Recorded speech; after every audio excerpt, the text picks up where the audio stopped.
Assalamualaikum warahmatullahi wabarakatuh. Hai sahabat Al-Karim, jumpa lagi dengan Umi Eliza tentunya dengan pemateri yang baru. Di sini Umi hadirkan dua pemateri, ada Abi Tama dan Abi Endi. Assalamualaikum.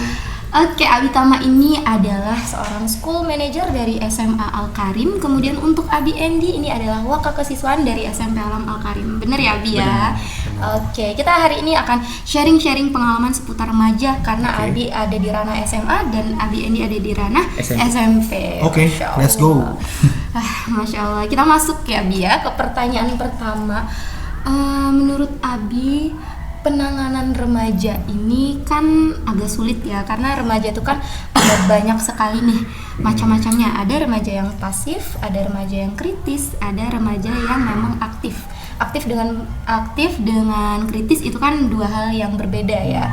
Nah, bagaimana sih Abi caranya menangani ketiga macam remaja itu menurut Sekolah Alam Al-Karim atau pengalaman yang Abi sendiri pernah rasain? Boleh siapa dulu yang mau jawab? Ya boleh. Ini Abi Tama. Abi Tama. Oke, siap. Ya, makasih banyak ini Umi Eliza pertanyaannya, dan makasih banyak juga udah ngundang kita ya Bendi ya di podcast ini. Kita nantikan sebenarnya. Iya. Kita berbicara di depan kamera itu seperti apa? Karena kita orang belakang layar biasanya. Ya. Terkait remaja ya. Pertama yang harus kita pahami itu kami ini bertugas di SMP dan SMA Al-Karim ya. Mungkin dibandingkan dengan Abi Endi, saya yang paling junior gitu. Kalau beliau ini kan udah lebih dari 5 tahun gitu. Nah, tapi terlepas dari itu kita udah cukup menemukan berbagai macam remaja yang kita tangani di sekolah. Nah, jadi kalau saya pribadi saya belajar gitu. Ada caranya ternyata kita menangani remaja. Tapi kita harus tahu dulu fakta-fakta tentang remaja gitu. Pertama itu remaja itu gak suka diperintah. Oke, satu, tidak suka diperintah. Gak suka diperintah, kayaknya itu udah semua remaja kayak begitu, udah settingannya kayaknya ya. Itu kedua, gak suka dimarahin. Nah itu penting juga tuh. Jadi remaja itu gak suka diperintah, gak suka dimarahin. Ya ini saya bukan memukul rata semua remaja ya, tapi yang begitu biasanya remaja tuh, yang begitu. Nah kemudian caranya gimana? Maka kata kuncinya itu kalau saya pribadi ngobrol gitu. Saya tuh pernah dengar orang bilang ada cara komunikasi yang bagus gitu untuk 4 tipe manusia. Yang pertama anak-anak, remaja, orang dewasa, dan orang tua gitu. Kalau kita komunikasi sama anak-anak ya kita harus ramah gitu ya, nggak berbicara dengan lemah lembut berbicaranya, nggak kasar. Nah kalau kita bicara dengan remaja ini posisikan diri kita tuh bagian dari mereka gitu. Nah maksudnya gimana bagian dari mereka ya, kita harus memahami dulu apa yang mereka suka, apa yang mereka obrolin sehari-hari, apa yang mereka perhatikan di kehidupannya gitu, sehingga kita bisa masuk ke paling nggak relate lah dengan apa yang mereka lakukan sehari-hari. Nah yang selanjutnya yang ngobrol gitu, jadi bukan perintah sifatnya tapi ngobrol itu maksudnya gimana hari ini keadaannya, si itu kayaknya ganteng ya kalau ngomongin sama yang perempuan. Bukan berarti kita nyuruh mereka pacaran gitu.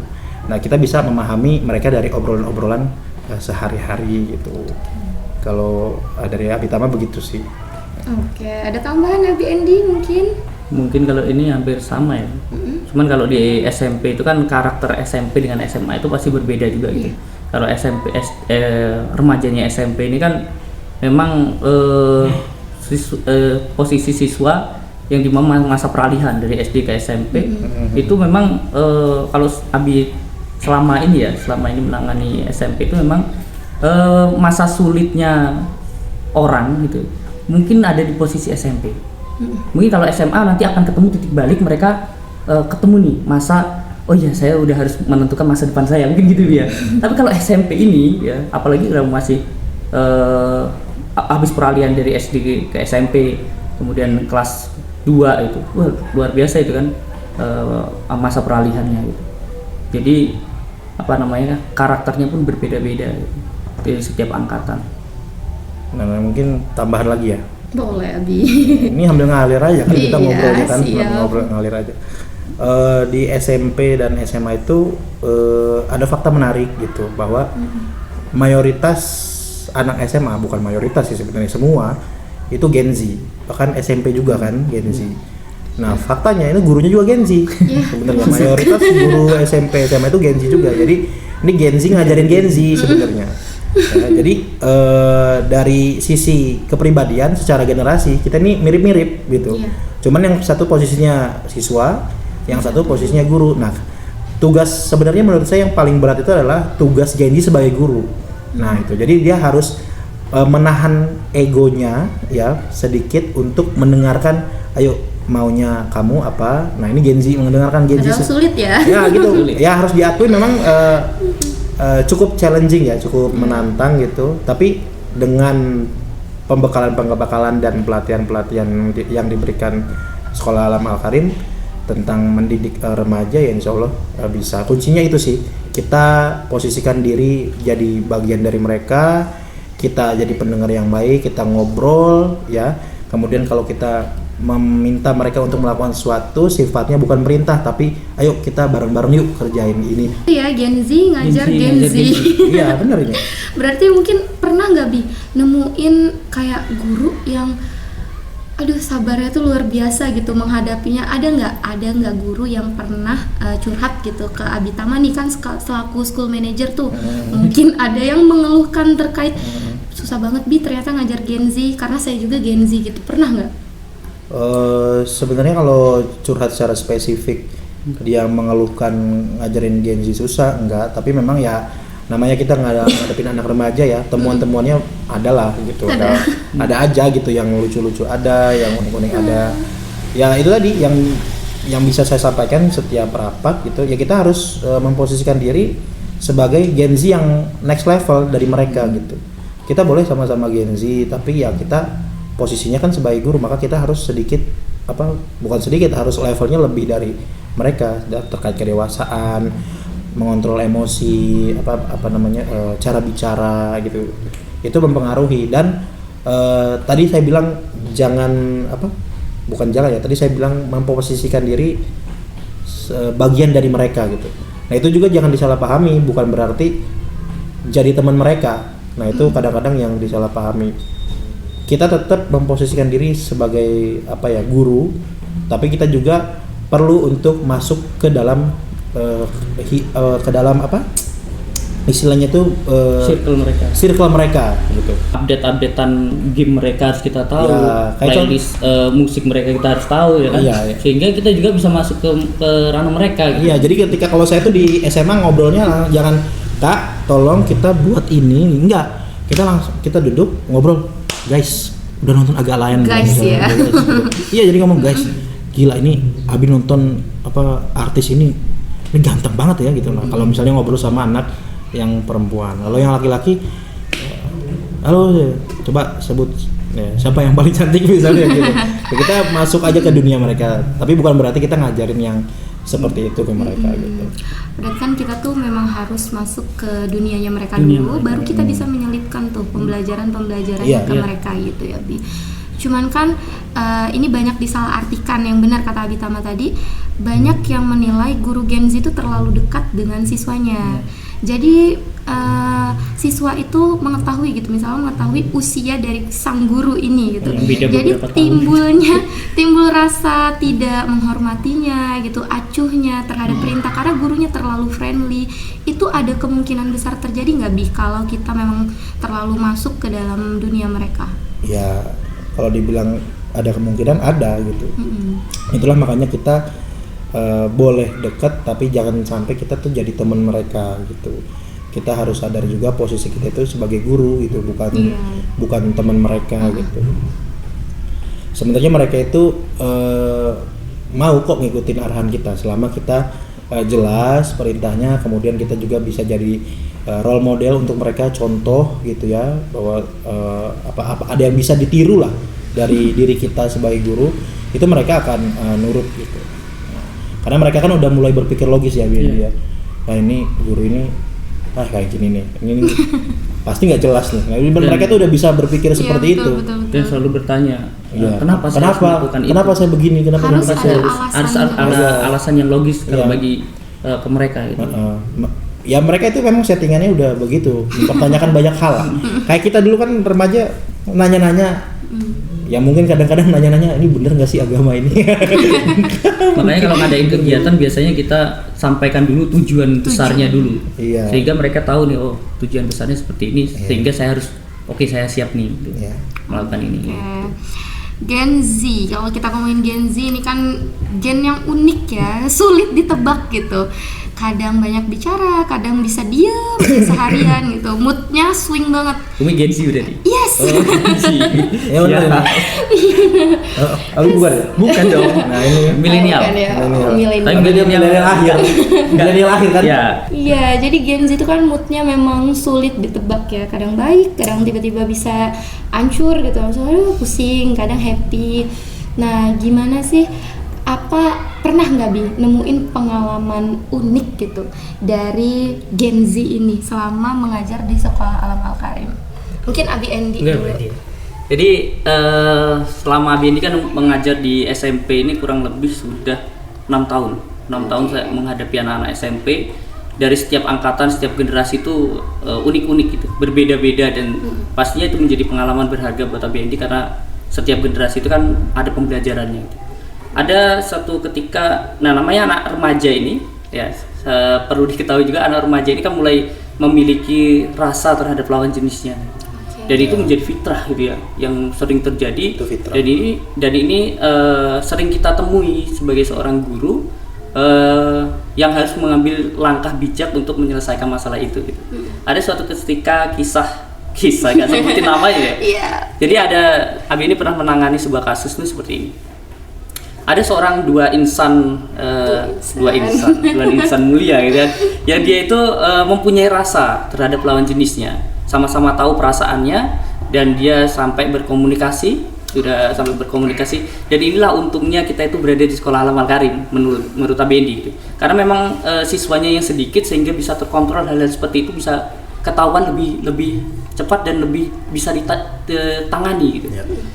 Nah, dua insan mulia ini sudah sampai tahapnya mereka mempunyai rasa, sama-sama mempunyai rasa, sudah sampai tahapnya itu.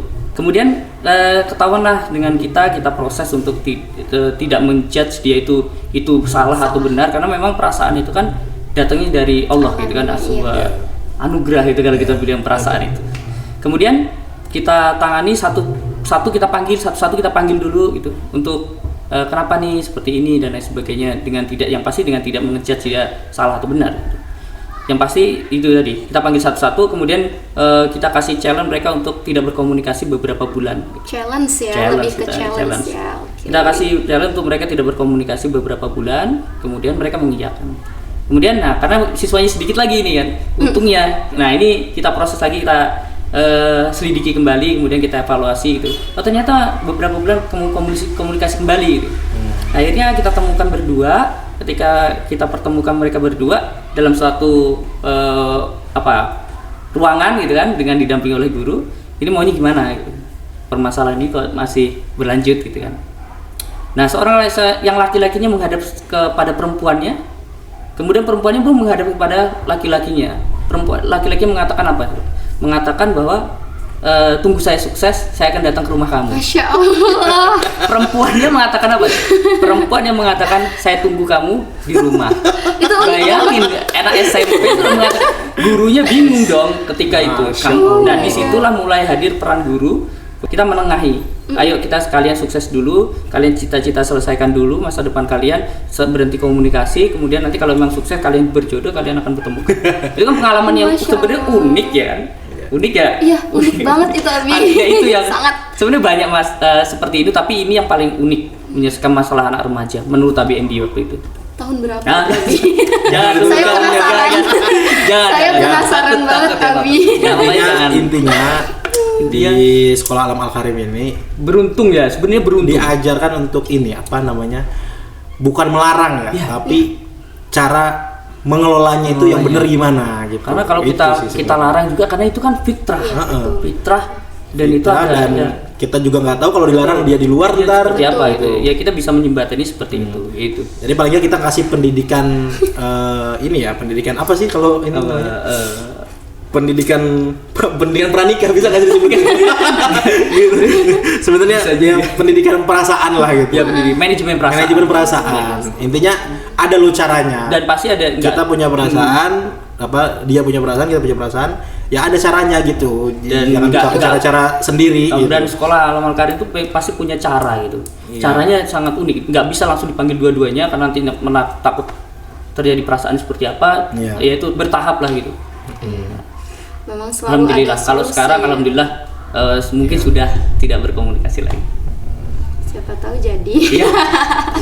Kita nggak pernah tahu. Ini Yang penting unik banget. usaha Luar biasa. dari Terus kita seorang kan cuman ini yang ngarahin. Betul. sesuai. Ini cara-cara yang benar gitu ya. Kita sambil doa lah insya Allah mereka pakai cara-cara yang benar juga. Oke, dari Abitama ada nggak nih Bi pengalaman uniknya yang ditemuin? Kalau di SMA, kalau di SMA itu sebenarnya secara ini ya, secara peristiwa itu ada, tapi nggak sampai prosesnya kayak beliau ini ya, ada waktu itu dua siswa lah, tapi hanya sebatas dia mulai WhatsAppan gitu. Batas itu ya kita panggil, tapi setelah itu alhamdulillah mereka selesai, nggak lanjut lagi komunikasi, jadi nggak sampai ke tahap seperti itu gitu. Ada pengungkapan ya. Masya Allah. Tapi dibilang ada ya ada kejadian-kejadian seperti itu gitu. Jadi unik-uniknya di SMP SMA ini adalah tentang perasaan ya. Perasaan sebenarnya. ya macam-macam lah intinya. Rasa mereka itu pengen mencoba sesuatu yang baru tuh sangat luar biasa gitu. Mungkin kalau SMA udah kelas 3 mungkin enggak ya Bi. Iya, kalau udah kelas 3 mereka udah kepikiran saya harus kuliah ke luar negeri, harus kuliah ini. Udah bimbel sibuk gitu. Tapi Ya, kalau udah ada gambaran. iya kalau gitu. SMP, saya SMA kelas Masih bawah sibuk ya. dengan Masih perasaan. Sibuk dengan perasaan. Masya Allah. Oke Abi, kita sekarang membahas terkait parenting ya Abi. Kalau kita membahas terkait parenting itu kan bukan hanya mengurus anak ya, tapi adalah membangun sebuah generasi gitu. Kita kan yang sedang kita bangun ini adalah generasi ya. Insya Allah mereka akan menjadi generasi kedepannya nanti. Jadi parentingnya anak SMP SMA ini kan tentunya beda nih dengan parentingnya anak TK, anak SD gitu ya. Kalau kita ngomongin parenting itu kan bukan hanya tugas orang tua, tapi tugas kita juga sebagai guru dalam ranah sekolahan gitu. Apa sih peran sekolah Alam Al Karim ini dalam membangun karakter anak-anaknya nih untuk menjadi pribadi yang memang tahu arahan gitu. Karena kan mereka ini di rumah tidak selalu dalam pantauan ya, ada yang mungkin orang tuanya bekerja gitu, ada yang mungkinnya keluar kota gitu. Jadi apa sih peran sekolah ini dalam membina komunikasi terhadap orang tua itu sehingga anak ini bisa menemukan dirinya itu ingin menjadi apa, seperti apa, dan bagaimana caranya gitu. Siapa dulu yang mau jawab? Siapa ya? Jadi kalau di SMP ya, kalau di SMP itu anak SMP itu kan memang kalau di dalam parenting masa tahanan gitu kan. Masa tahanan itu kalau harus dipaksa untuk mereka itu seperti, tapi nggak cuman kita memaksakan, tapi bagaimana sih sebenarnya membangun mereka, kesadaran mereka itu dengan banyak kegiatan. Kalau di SMP itu memang desainnya memang banyak kegiatan, sehingga mereka itu membangun karakternya di berbagai kegiatan itu, mulai dari kegiatan ke alam, kemudian ke eksplorasi kota dan lain sebagainya. Itu nanti mereka akan ketemu karakter mereka itu seperti ini gitu. Kalau di SMP seperti itu. Kemudian dikasih amanah-amanah ketika ekspedisi, ketika berkegiatan di luar itu mereka selalu dikasih amanah. Ini kamu pegang posisi ini, kamu pegang posisi ini. Kemudian sehingga mereka itu juga punya rasa tanggung jawab. Kemudian saya ini dihargai nih gitu. Kalau makanya SMP itu memang didesain banyak kegiatan, karena mereka kalau nggak di banyak kegiatan mereka akan disibukkan dengan sesuatu coba-coba tadi itu, coba-coba yang akhirnya membawa sesuatu yang buruk gitu.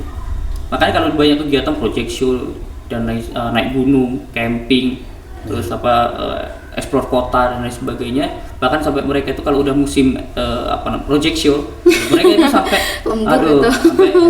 sampai sibuk dengan menghafal, membuat slide-nya, membuat project-nya. Itu kayaknya mereka sampai kalau dibilang ngeluh, tapi emang itu harus disibukkan seperti itu kalau untuk anak SMP gitu. Iya, betul. Itu sih kalau di SMP. Ya, mungkin Nanti insya Allah muncul karakternya kalau mereka itu mengikuti semua kegiatan selama ini ya. Tapi kalau mereka ada kegiatan 1, 2 nggak mengikuti kegiatan-kegiatan yang sudah diadakan SMP, itu biasanya mereka perkembangannya juga, karakternya munculnya itu memang agak lama gitu. Tapi kalau mereka mengikuti, insya Allah nanti akan muncul terlihat karakter pemimpinnya itu.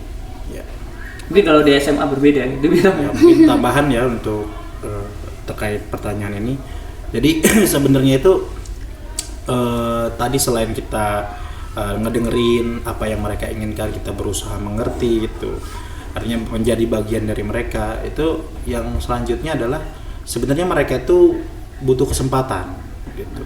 Jadi mereka ini kan di SMA ini apalagi ya gitu, itu punya pemikirannya sendiri tentang ini saya ini pengen membuat sesuatu ini. Nah, maka tugas sekolah itulah itu memberi kesempatan itu, memfasilitasi gitu. Nah, makanya mungkin nyambung tadi yang kasusnya anak-anaknya ABND itu kenapa mereka bisa seperti itu? Mungkin karena mereka nggak tahu apa yang mereka lakukan gitu. Bisa jadi ya, karena mungkin mereka lagi gabut itu, lagi bosan, hubungin dia asik nih, nah, gitu kan. Artinya begitu kan. Coba kalau dia disajikan dengan kegiatan mungkin tadi project show, project individu lainnya gitu, kayaknya mereka nggak akan kepikiran ke situ gitu. Nah betul. Itu di SMA juga begitu, kesempatan itu harus tetap kita berikan. Makanya di SMA itu walaupun kegiatannya tidak sebanyak ya, atau belum sebanyak di SMP, tapi kita cukup yakin dengan program kita ya, kayak magang. Sebelum magang itu kita coba adakan tes talent mapping dulu ke anak-anak kelas 10. Terus hasil tes talent mappingnya kita jelasin, ini loh Kak, berdasarkan hasil TM kamu tuh begini bener nggak? Kemudian nanti dicarikan proyeknya seperti apa. Kayak contoh ada satu anak namanya Ila ya, Siva Laila. Ini barusan ya anaknya tampil di acara Gebiar festival amal gitu. Itu awal kelas 10 itu pemalu sekali anak itu. Itu suaranya kecil, pemalu, jadi nggak kedengeran ngomong apa, bahkan harus dekat apakah gitu. Nah, tapi alhamdulillah sejak di sini gitu, di sekolah Alam Al-Karim kita coaching ya, kita coba ngobrol, Kak hobinya apa sih gitu. Oh saya suka nulis cerita sih, saya lihat cerpen gitu. Oke Kak, coba kita upgrade yuk dari cerpen kita jadiin cerita panjang, kita bikin novel yuk. Nah, bikin novel. Nah kebetulan ada waktu itu ada acara apa di hotel tuh, yang di hotel itu Swiss Bell, Dr. Gamal, Gebiar Cinta ya, Gebiar Cinta. Saya belum ada. Ya yang kita ngundang Pak Dr. Gamal ya. Itu kan di situ di launching itu karya-karya anak-anak. Nah alhamdulillah itu dari situ titik temunya si Ila itu menemukan potensi dirinya. Jadilah satu novel ya, walaupun ya kita tahu karena mungkin baru pertama kali dengan segala keterbatasannya, tapi nggak apa-apa, itu karya pertama dia. Dan bayangin karya pertama disajikan di hotel, di ballroom itu dengan layar besar di hadapan ratusan orang tua, apa nggak bangga dia. Betul. Nah dari situlah muncul minat-minat lain, pengen nyoba. Ayo Kak, kita dari cerita ditulis kita bikin sesuatu yang beda yuk. Tetap cerita konsepnya, gimana kalau kita bikin pertunjukan apa? Kalau teater kan perlu banyak orang ya, maksudnya SDM kita belum cukup, maka yang dijadikan barusan tadi itu pertunjukan boneka atau puppet show gitu. Nah akhirnya muncul lagi kan dari cerita novel kemudian jadi sebuah pertunjukan boneka. Nah itu datangnya dari mana? Ya dari ngobrol kemudian dari kesempatan yang kita berikan ke mereka itu. Itu sih. Itu. Berarti di sini kan anak yang pendiam atau pasif sekalipun kita berikan ruang ya Bi untuk berkembangnya itu. Karena ya dari situ kita harus pahami lagi ya, gali lagi potensinya tuh sebenarnya apa gitu ya. Oke. Abi Endi, Abi Tama boleh memberikan pesan untuk orang tua atau ayah bunda yang sedang menonton. Ada nggak satu hal menurut Abi Endi dan Abi Tama yang paling penting diketahui dari dunia remaja, apa? Boleh disampaikan ke orang tuanya. Untuk orang tua ya. Betul. Yang pasti anak-anak remaja ini butuh peran daripada orang tua. Jadi salah ketika orang tua itu yang terjadi adalah hanya mendampingi mereka sampai dari kecil sampai mereka remaja. Setelah itu mereka ya udah, anak saya udah gede nih gitu. Yang padahal sejatinya mereka itu masih membutuhkan orang tua. Terutama ketika mereka remaja ini, peran seorang ayah itu harusnya lebih dominan gitu, karena mereka baik laki-laki maupun perempuan itu, kalau laki-laki memang membutuhkan sosok seorang ayah menjadi contoh gitu, bahwa ayah saya itu seperti ini gitu. Dan kalau perempuan memberikan cinta pertamanya kan gitu. Kemudian kalau mereka itu ada hadirnya seorang ayah di dalam kehidupan mereka, insya Allah mereka itu lebih baik gitu, dan pastinya mereka itu lebih terarah kehidupannya. Jadi nggak liar-liar banget lah. Bahkan ketika mereka mencoba sesuatu itu, kalau ngobrolnya sama seorang ayah, ya kan, itu pasti akan hasilnya pun berbeda. Mungkin hatinya lembut. Kemudian mereka kalau laki-laki jadi laki-laki yang berani, gagah gitu, dan bertanggung jawab, karena itu memang hadirnya seorang ayah. Penting hadir seorang ayah menurut Abi ini di usia remaja, dan pastikan menjadi seorang ayah itu ketika usia-usia remaja mereka, pastikan menjadi seorang orang tua itu yang selalu mendengar, karena mereka itu banyak cerita, dan ketika mereka cerita nggak didengarkan ke orang tua, maka ceritanya pasti ke orang lain gitu. Nah, makanya kalau bisa jadi orang tua, kemudian anak itu bisa apapun diceritakan, bahkan masalah perasaannya, masalah dia suka sama siapa, masalah sekolahnya seperti apa, itu diceritakan semua dengan orang tua. Itu berarti menjadi suatu keberhasilan buat orang tua. Menurut Abi Endi seperti itu sih. Iya. Itu dia tambahan mungkin dari apa yang disampaikan Abi Endi. Yang baru ya? Tambahan aja. Tambahan aja. Jadi betul ya yang disampaikan Abi Endi itu betul. Nyambung lagi tadi cerita anak ya yang bikin novel, kemudian hari ini bikin pertunjukan boneka, itu terlepas dari kami guru-guru di Sekolah Lama Al-Karim yang coba meng-coaching dia, coba menemukan potensi-potensi baru dalam dirinya. Itu dari peran orang tua juga di rumah itu penting gitu. Rata-rata anak-anak yang kita coaching kemudian berhasil gitu, artinya ada lah bentuk hasil produknya gitu, entah apapun itu biasanya di rumahnya itu didukung juga. Didukung tuh maksudnya bukan didukung secara cuman materi, ngasih duit, tapi didukung secara psikis juga, emosional juga. Didukung, disemangatin, kemudian gimana tadi didukung secara emosional oleh orang tuanya. Nah gitu, mungkin kalau dibilang pesan untuk orang tua ya agak gimana ya kalau Abi Tama pribadi, karena belum jadi orang tua juga gitu. Cuman yang saya perhatikan sih selama ini begitu ya. Artinya kami di sini di Sekolah Lama Al-Karim semaksimal mungkin ya untuk meng-coaching, menemukan potensi bakat dari masing-masing siswa kita di SMP dan SMA, tapi di rumahnya pun juga harus sama gitu. Harus dapat dukungan secara emosional gitu. Artinya nggak dilepas gitu aja lah, atau malah nggak dapat dukungan sama sekali. Nah itu bahkan malah akan berpengaruh nanti untuk perkembangan mereka. Oke. Intinya peran orang tua itu penting ya Abi ya. Jadi baik itu dalam anak-anak, masa remaja atau dewasa, orang tua itu selalu menjadi peran yang paling penting ya ayah bunda. Terima kasih banyak Abi Tama, Abi Endi. Ini sharing yang luar biasa. Mungkin next time kita akan lanjut obrolan ini. Boleh. Kita kapan aja siap ya, Bi? Siap. Mungkin nanti di tempat yang lain, apa di kafe, apa di nanti akan ada part 2-nya. Oke, terima kasih sahabat Al-Karim yang telah menonton. Kita akan bertemu lagi di next podcast bersama pemateri yang berbeda. Wassalamualaikum warahmatullahi wabarakatuh. Waalaikumsalam warahmatullahi wabarakatuh.